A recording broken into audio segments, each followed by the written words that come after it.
आपकी खुशी में, आपके गम में, आपकी आंसुओं में, आपकी मुस्कुराहटों में, आपके आज में, आपके कल में, आपके साथ होगी एक कहानी और मैं। आज की कहानी सुभद्रा कुमारी चौहान जी की लिखी कहानी नारी हृदय है। आइए सुनते हैं इस कहानी को मेरी यानी मंजू की आवाज़ में। कहानी का वाचन पसंद आए तो मेरे इस चैनल को सब्सक्राइब ज़रूर कीजिएगा। तो चलिए इस छोटी सी कहानी की शुरुआत करते हैं। शहर में प्लेग था, लोग धड़ाधड़ मर रहे थे। बीमारी भी ऐसी थी कि बीमार पड़ते ही लाश निकलते देर न लगती। सब लोग शहर छोड़ छोड़कर बाहर जंगलों में या झोपड़ी बनाकर रहने के लिए भागने लगे। ना चाहते हुए भी मुझे शहर छोड़ना पड़ा। मुझे यहाँ से भागना अच्छा न लगता था। घर में मैंने सबको प्लेग का टीका लगवा दिया था और शाम को 5-5 बूंद प्लेग क्योर भी पिला दिया करता था। इच्छा तो थी कि शहर में ही बना रहूं।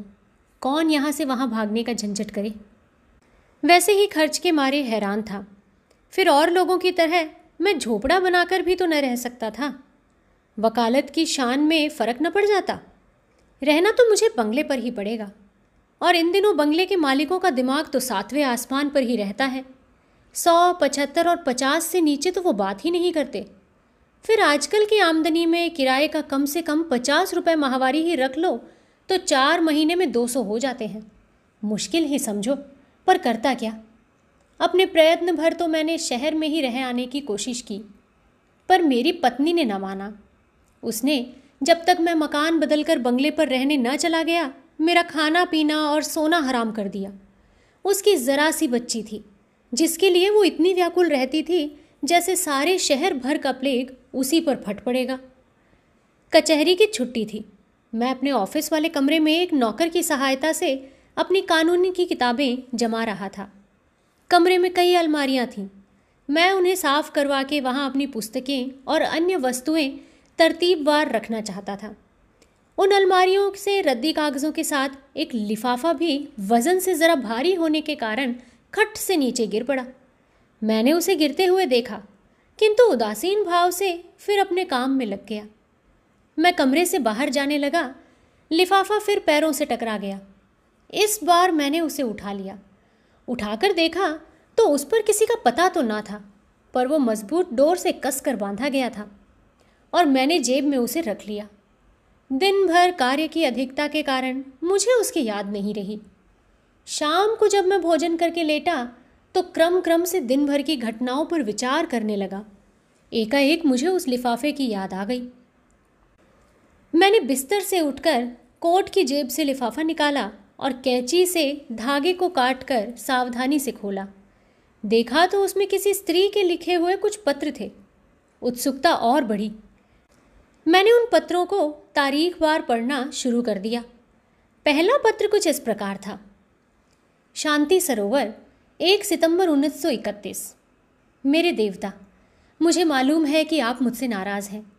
थोड़ा भी नहीं, बहुत अधिक। यहाँ तक कि आप 2 अक्षर लिखकर अपना कुशल समाचार देना भी उचित नहीं समझते। आपकी इस नाराज़गी का कारण भी मुझसे छिपा नहीं है। मैं ही जानती हूँ कि किन परिस्थितियों में पड़कर मैं आपकी आज्ञा का उल्लंघन कर रही हूँ। यदि आप मेरे स्थान पर होते तो आप भी वही करते जो मैं करती हूँ। अंत में मैं आपसे यही निवेदन करती हूँ कि आप मुझसे नाराज़ न हो। अपने कुशल समाचार का पत्र भेजकर अनुग्रहित करें। आपकी ही प्रमिला। इसके बाद पत्र नंबर 2, शांति सरोवर, 10 सितंबर 1931। मेरे सर्वस्व, उस दिन पत्र भेजकर कई दिनों तक उत्तर की प्रतीक्षा करती रही, किंतु आज तक आपका एक भी पत्र नहीं मिला। उत्सुक नेत्रों से रोज़ पोस्टमैन की राह देखती हूँ। वो आता है और मेरे दरवाजे की तरफ बिना मुड़े ही चला जाता है। सबके पास चिट्ठियाँ आती हैं, परंतु मेरे पत्थर के देवता, आप न पसीजे। आपके पत्र एक भी ना आए। न जाने कितने तरह के विचार आपके दिमाग में आते और जाते होंगे और आप न जाने क्या क्या सोच रहे होंगे। कदाचित आप सोचते हो कि मैं बड़ी अकृतज्ञ, मूर्ख और अभिमानिनी हूँ। जिन लोगों ने मेरे साथ इतनी भलाई की, मुझे सराखों पर रखा, उन्हीं के साथ कृतज्ञता कर रही हूँ। यही है ना? किंतु मैं क्या करूँ? मैं परवश हूँ। पत्र में कुछ लिख नहीं सकती। यदि आप कभी मुझसे मिलने का कष्ट करेंगे, अपने चरणों में दर्शन का सौभाग्य देंगे, तब मैं आपके चरणों पर सर रखकर आपको समझा दूंगी, आपको बतला दूंगी कि मैं अपराधिनी नहीं हूँ। तब आप जान सकेंगे कि मैं कितनी विवश और कितनी निरुपाय हूँ। नाराज़ तो उसी से हुआ जाता है ना जो नाराज़गी सह सके, किंतु आप नाराज़ हैं मुझसे, जो न जाने कितने मील की दूरी पर है, जो हर प्रकार से विवश है, जिसे आपको छूने तक का अधिकार नहीं, जो केवल आपकी कृपा दृष्टि की भिखारिन है। आहा, यदि आप मेरी विवशता का कुछ भी अनुभव करते। आप मुझसे हंसकर बात करते हैं, मैं हंस देती हूँ, अपने को धन्य समझती हूँ। कल से आप मुझसे बात ही नहीं करना चाहें तो मैं आपका क्या कर सकती हूँ? मुझे क्या अधिकार है सिवाय इसके कि कलेजे पर पत्थर रखकर सब कुछ चुपचाप सह लूँ। मैं खुलकर रो भी तो नहीं सकती, मुझे इतना भी तो अधिकार नहीं है। आपने नाराज़ होकर पत्र लिखना बंद कर दिया है। कल यदि आपको मेरी शक्ल से भी नफरत हो जाए तो भला सिवाय रोने के मेरे पास और क्या बचा रहेगा? मुझ सरीखी तो आपके घर 4 दासियां होंगी, किंतु मेरा दुनिया में कौन है? मैं तो घर बाहर की ठुकराई हुई अभागिन अबला हूँ। आपने दया करके मुझे सम्मान, आदर और अपने हृदय में आश्रय दिया है, उसे इस निर्दयता से न छोड़िए। एक बार मुझसे मिल लीजिए, इसके बाद जैसी आपकी धारणा हो वैसा कीजिए। आप मुझे जिस दंड की अधिकारिणी समझेंगे, मैं उसे सहने के लिए तैयार हूँ। आप मुझे अपने चरणों से दूर कर देंगे तो भी मैं आपकी ही रहूँगी, समाज की आंखों में नहीं, अपनी और परमात्मा की आंखों में। आप मुझे भले ही अपनी न समझें, परंतु मैं तो आजीवन आपको देवता की तरह पूजती रहूँगी। मेरा अटल विश्वास है कि आप सबके होने के बाद थोड़े से मेरे भी हैं। कभी साल 6 महीने में मिनट 2 मिनट के लिए ही सही, मुझे भी आपके चरणों की सेवा करने का अधिकार है। उत्तर की प्रतीक्षा में, अभागिनी प्रमिला। इसके बाद पत्र नंबर 3, शांति सरोवर, 30 सितंबर 1931। मेरे स्वामी, ये तो हो ही नहीं सकता कि मेरे पत्र आपको मिलते ही न हो। क्षण भर के लिए ये मान लिया कि मेरे पत्र आपको मिले ही नहीं, फिर भी क्या एक कार्ड पर 2 शब्द लिखकर आप मेरे पत्र न भेजने का कारण न पूछ सकते थे? खैर, आप अपनी मनमानी कर लीजिए, मैं हूँ भी इसी योग्य। कहा भी गया है, जैसा देव वैसी पूजा। आपने मुझे ठुकरा कर, मेरी अवहेलना करके उचित ही किया है। इसमें मैं आपको दोष कैसे दूँ? जिसका जन्म ही अपमान, अवहेलना और अनादर सहने के लिए हुआ हो, वो उससे अधिक अच्छी वस्तु की आशा ही क्यों करे? अपने आप को भूल गई थी, आज मेरी आंखें खुल गईं, मुझे अपनी थाह मिल गई, मेरी समझ में आ गया कि मैं कहाँ हूँ। परमात्मा ने स्त्री जाति के हृदय में इतना विश्वास, इतनी कोमलता और इतना प्रेम शायद इसीलिए भर दिया है कि वो पग पग पर ठुकराई जाए। जिस देवता के चरणों पर हम अपना सर्वस्व चढ़ाकर केवल उसकी कृपा दृष्टि की भिखारन बनती हैं, वो हमारी तरफ आंखें उठाकर देखने में अपना अपमान समझता है। माना कि मैं समाज की आंखों में आपकी कोई नहीं हूँ, किंतु एक बार अपना हृदय तो टटोलिए और सच बतलाइए, क्या मैं आपकी कोई नहीं हूँ? समाज के सामने अग्नि की साक्षी देकर हम विवाह सूत्र में अवश्य नहीं बंधे, किंतु शिवजी की मूर्ति के सामने भगवान शंकर को साक्षी बनाकर क्या आपने मुझे नहीं अपनाया था? ये बात गलत तो नहीं है। मैं जानती हूँ कि आप यदि मुझसे बिल्कुल न बोलना चाहें तब भी मैं आपका कुछ नहीं कर सकती।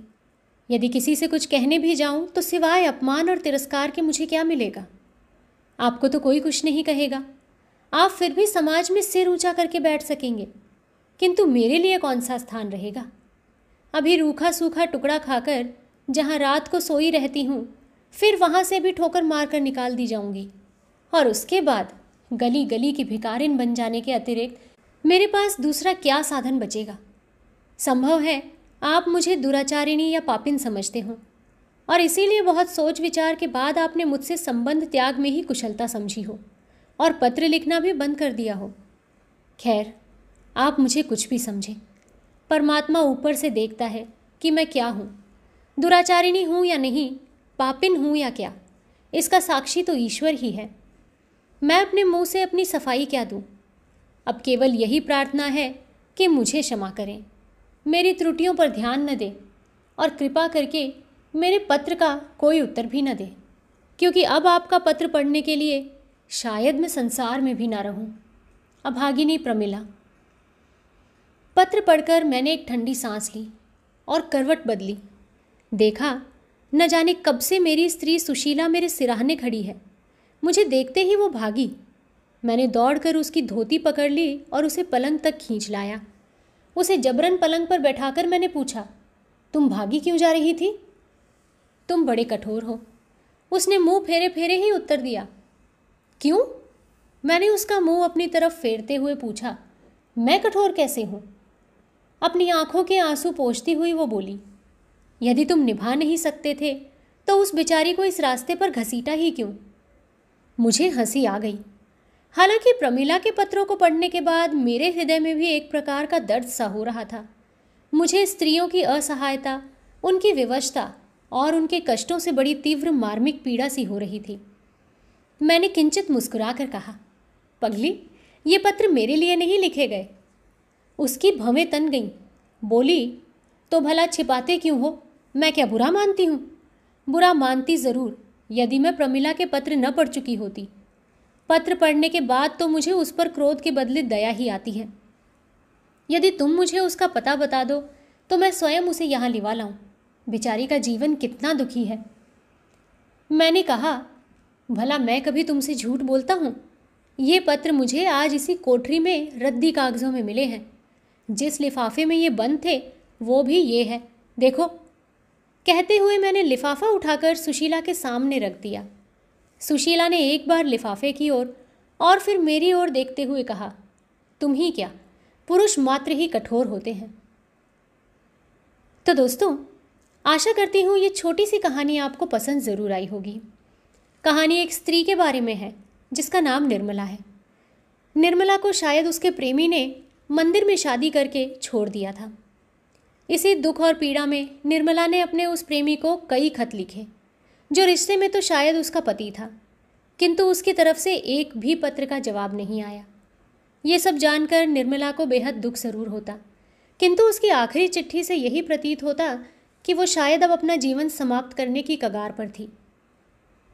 तो दोस्तों, आशा करती हूँ कहानी आपको पसंद ज़रूर आई होगी। अगर कहानी पसंद आई है तो इस कहानी के बारे में अपनी राय कमेंट्स में मुझसे साझा ज़रूर कीजिए। जल्दी ही आपके साथ फिर से मुलाकात होगी ऐसी ही एक दूसरी कहानी के साथ। तब तक आप अपना और अपने पूरे परिवार का ध्यान रखिए, खुश रहिए और स्वस्थ रहिए। नमस्कार।